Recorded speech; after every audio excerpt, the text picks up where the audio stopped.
Ce matin, on a tapoté à la porte de ma chambre bureau au 101 rue de l'Université. J'étais encore au lit, j'ai pas réagi. La porte s'est ouverte, j'ai grogné un « je suis là » et la porte s'est refermée avec un « oh pardon ». Comme j'étais réveillé, je suis descendu au petit déjeuner. Quand je suis remonté, les tapis de douche ne traînaient plus dans la salle de bain, la cuvette des toilettes était récurée, les serviettes changées, les poubelles vidées. Le même miracle se produit tous les jours. Ce n'est pas l'œuvre d'une fée, mais de femmes. J'ai échangé avec elles rapidement dans les couloirs. Elles arrivent à 6 heures, elles repartent à 10 heures, assez tôt pour ne pas déranger le travail des députés. Du lundi au vendredi, ça leur fait une vingtaine d'heures par semaine. À raison de 9 € de l'heure, leur paye s'élève à 600 € et quelques par mois. Bénéficient-elles de tickets resto? Non. Ont-elles un 13e mois? Non. Des primes de panier, de salissure? Non. Seulement 50% de réduction sur le pass Navigo, et tant mieux parce qu'ils ont une petite heure de transport à aller et une autre au retour.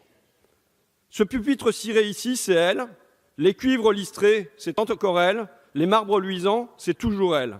Elles sont partout et pourtant, elles sont absentes. C'est le propre de la propreté.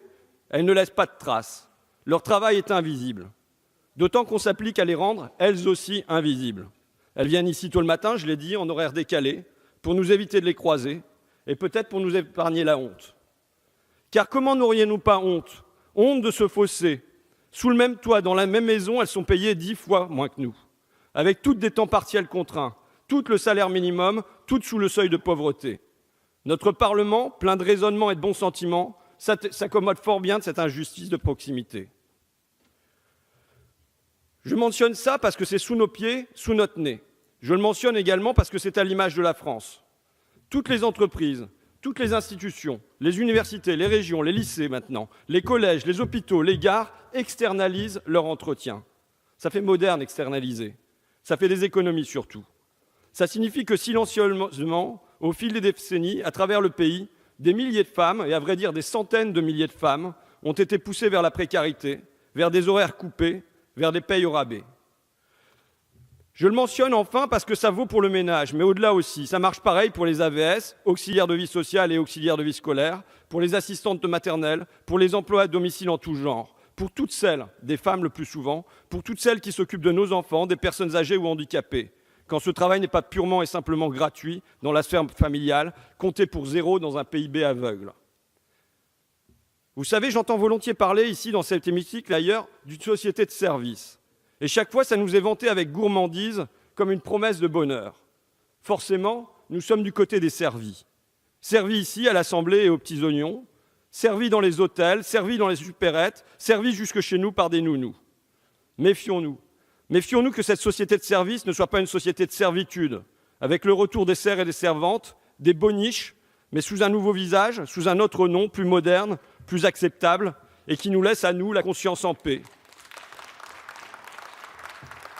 Avec en prime, en plus de la chemise repassée, de la moquette aspirée, des chèques emploi-service défiscalisés. Notre confort est assis sur cette main-d'œuvre bon marché. Alors, depuis cette semaine, l'ambition présidentielle est partout martelée. À travail égal, salaire égal. Fort bien. Mais ça ne suffit pas. Vous devez, nous devons revaloriser les métiers largement occupés par des femmes, leur bâtir de réels statuts, leur garantir des revenus. D'autant qu'ils sont ces métiers bien souvent les plus utiles. Virez les publicitaires, virez les traders, virez les nuisibles, mais payez comme il faut les aides-soignantes, les infirmières, les auxiliaires de puériculture. Avant de légiférer pour le pays, qu'on me permette de démarrer plus petit, par ici, par la poutre que nous avons dans notre œil.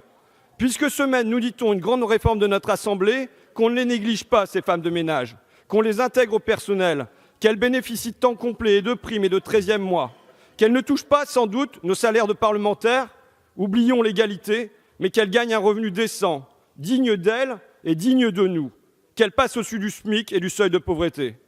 Monsieur le ministre, Madame la rapporteure, mes chers collègues, j'espère vraiment que pour une fois, mon vœu sera exaucé. Je compte sur vous.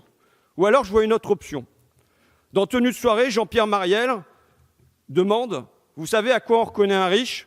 C'est quelqu'un qui ne nettoie pas ses toilettes lui-même. » Une alternative alors, c'est que les députés et leurs équipes nettoient leurs toilettes eux-mêmes et qu'avec une telle mesure, cette tâche ne soit plus attachée à un genre, que l'on compte parmi nous des hommes de ménage et des hommes pipi. Je vous remercie.